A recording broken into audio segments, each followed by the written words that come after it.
Ahora bien, como les había dicho antes, para Kant la facultad de juzgar está relacionada con el sentimiento.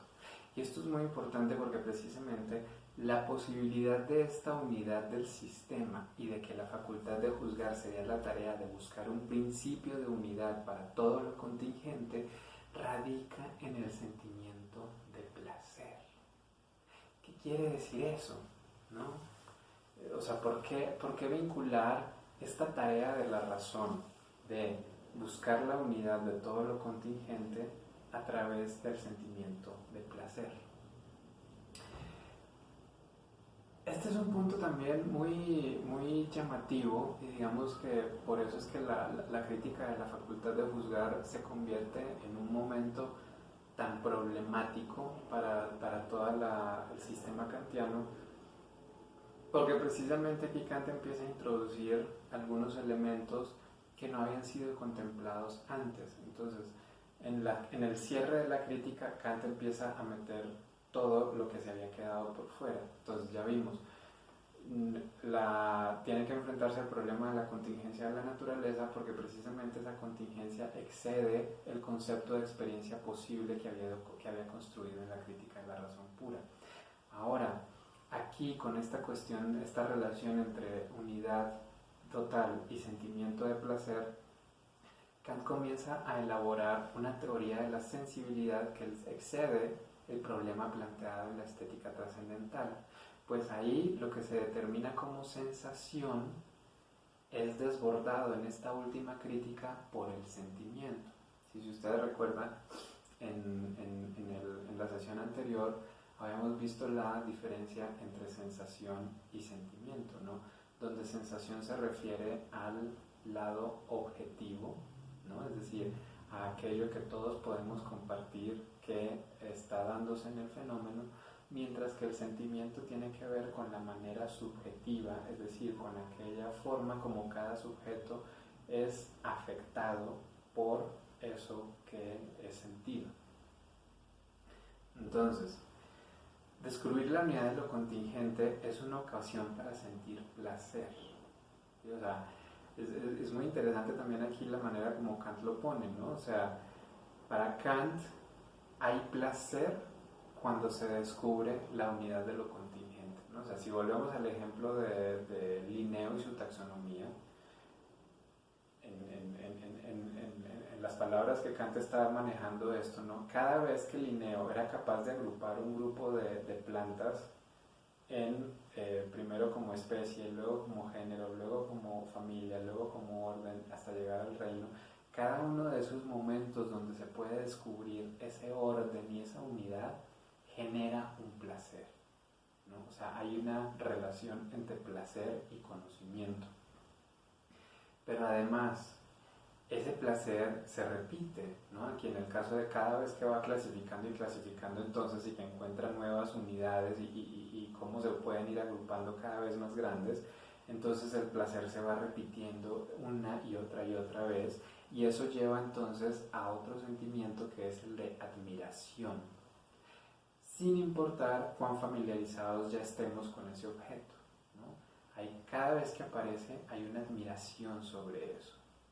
Entonces, aquí hay varios elementos importantes, ¿no? La relación entre conocimiento y placer, la relación entre conocimiento y repetición, la relación entre repetición y admiración. La unidad de lo contingente se encuentra, en consecuencia, conectada con el sentimiento de placer más que con la posibilidad misma de conocer, ¿sí? No nos importa tanto llegar a conocer, en el pleno sentido de la palabra para Kant, cuál es la unidad de todo lo contingente, sino que aquí lo que importa es que cada vez que descubrimos una unidad dentro de lo contingente, sin importar qué tan amplio o general sea, se siente placer. Y porque sentimos placer, es posible afirmar para Kant que hemos dado con un principio de unidad de lo contingente. Es decir, aquí lo que da la indicación de cuando la facultad de juzgar reflexionante ha dado con un principio de unidad válido para esa contingencia que es la experiencia empírica es el sentimiento de placer y no que se satisfagan los criterios de conocimiento establecidos en la crítica de la razón pura. En ese sentido, entonces, el sentimiento de placer no hace que el principio sea una ley universal, un principio de conocimiento, pero sí garantiza que nuestros esfuerzos vayan en una dirección apropiada. Y aquí, a mí por lo menos me recuerda mucho lo que veíamos la semana pasada, ¿no? De nuevo de los exploradores de perdidos de Descartes, ¿sí? No importa tanto tener la certeza de que esa dirección es la que nos va a sacar del bosque, sino poder tener una dirección apropiada para al menos hacer algo. Y eso es lo que está indicando aquí el placer. El placer indica que hay una dirección apropiada para buscar esa unidad, aunque eso no garantice que en efecto esa unidad sea conocida de manera objetiva, universal y necesaria.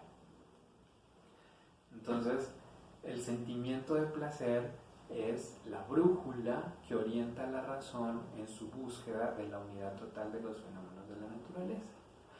O sea, el sentimiento de placer está ligado a esa creencia racional que habíamos visto la semana pasada y que también era parte de esta orientación, ¿no? Recuerden que para Kant siempre es muy importante que se habla de orientación precisamente cuando no tenemos leyes universales a priori con las cuales guiarnos, ¿sí? Sino que tenemos que, es como una suerte de andar a tientas.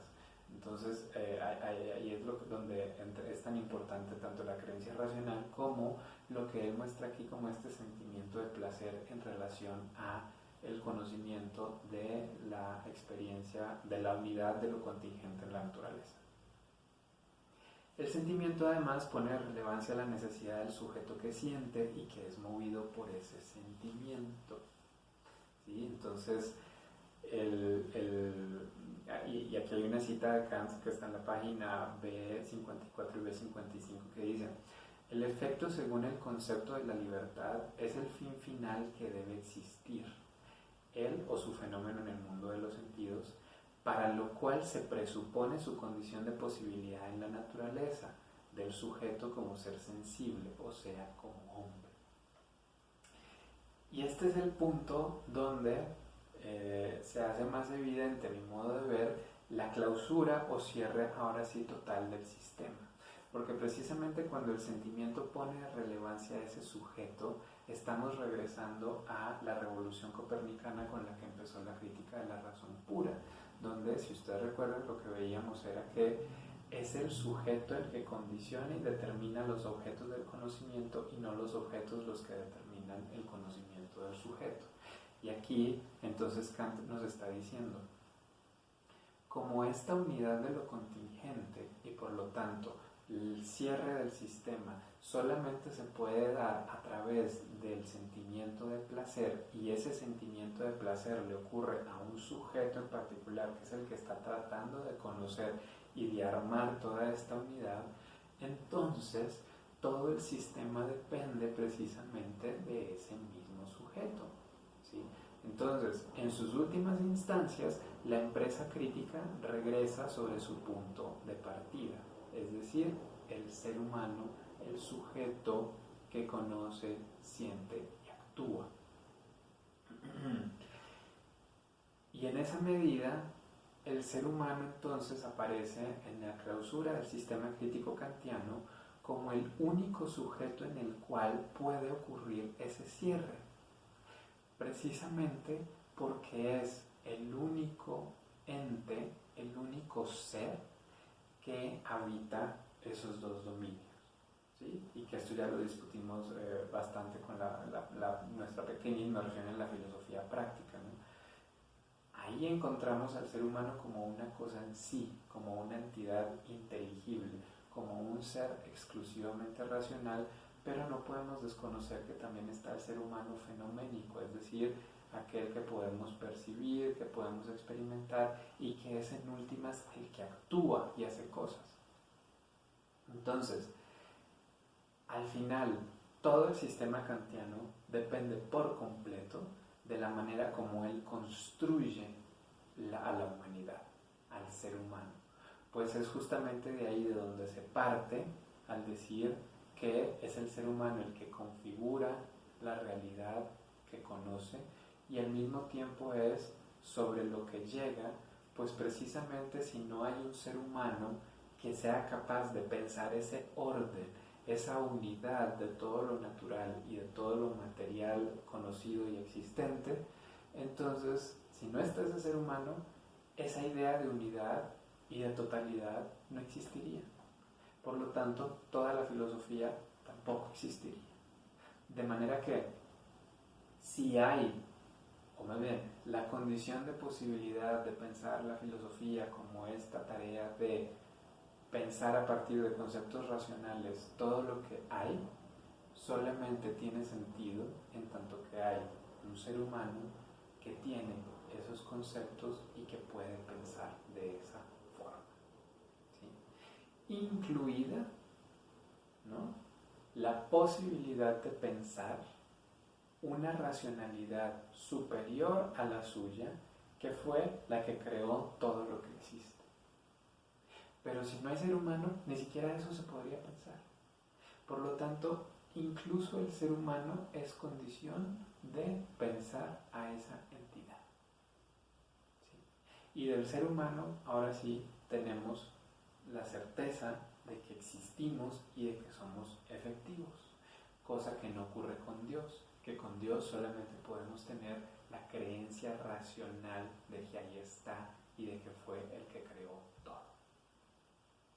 Bueno, pues vean, ya con eso damos entonces cierre a nuestra pequeña expedición por los terrenos kantianos. Yo espero que haya podido ser clara la exposición a lo largo de todas estas semanas y que se haya visto cómo se va construyendo esta filosofía crítica, cuáles son sus preguntas, sus problemas, sus puntos de inflexión y sus interrogantes.